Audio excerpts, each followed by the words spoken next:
Hello, this is Lab 2 for Physics 1. The objective of this lab was to analyze the position versus time graph of an object that falls slower than a rock in the experimental condition, a computer model that considers only gravity, and a computer model that considers both gravity and drag. This was done using Tracker and GlowScript, along with Excel. And the drag in this lab was turbulent drag and defined to be in the opposite direction of the object's motion and proportional to the square of the object's speed. Physics principles that work here are Newton's second law, which is the momentum principle, where the force was the mass times change in velocity over change in time. The mass was constant because a tennis ball was used as 58 grams. Net force is defined to be the sum of all the forces acting on an object. And in this lab, we had gravity and drag acting. You can see in this screenshot from my GlowScript code the equations used. For gravity only, the net force was the negative mass times gravity times j hat, where j hat was just 0, 1, 0. And then when we added in drag, the drag equation was a negative constant b times the magnitude of the velocity squared times the normal vector for velocity. And then the F net was the weight added to the drag. The procedure, I filmed myself dropping a tennis ball, analyzed the motion in Tracker, getting my first set of data points.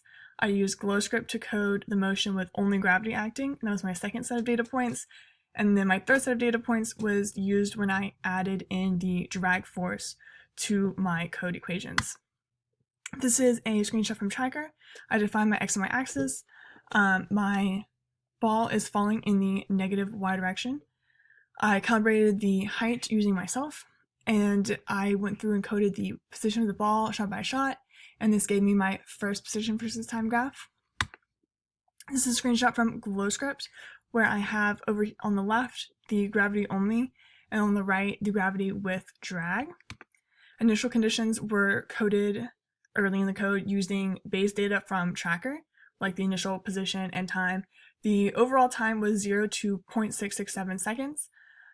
B for the drag equation was manipulated using trial and error, where I entered values until I got a final position that matched the final position gotten from Tracker. My final B was 10.5, and this is the proportionality constant for the magnitude of drag force. My analysis, this is a graph of all three models. From the lab, we have the model for gravity in orange, experimental value in blue, and the gravity and drag model in gray.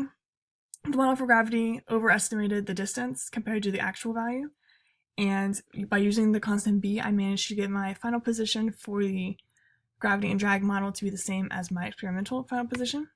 What does this mean? The model with gravity only shows a greater velocity as the ball travels down, has a greater slope, it's a lot more steep than any of the other lines. And the drag force decreases the slope of the position, suggesting a smaller velocity, which makes sense with physics principles because if there's a force acting the opposite direction, it is going to slow the effects of the sole force acting, as in the case with gravity only. And then terminal velocity is defined to be the final velocity an object reaches once the resistance of its medium prevents further acceleration. And this is shown here in the model with drag the best, because the line at the end here is almost linear, where a tangent line would be almost in line with the graph here. But I would say a true terminal velocity is not very well shown on this graph, likely due to the time constraint of less than 0.7 seconds. So what if the initial velocity was not 0, 0, 0? Well, this would suggest a terminal velocity to be reached as the object fell. I recoded in GlowScript using an initial velocity of 0, -2, 0, like I threw the ball at the start, and you can see that the graph has a much more linear slope.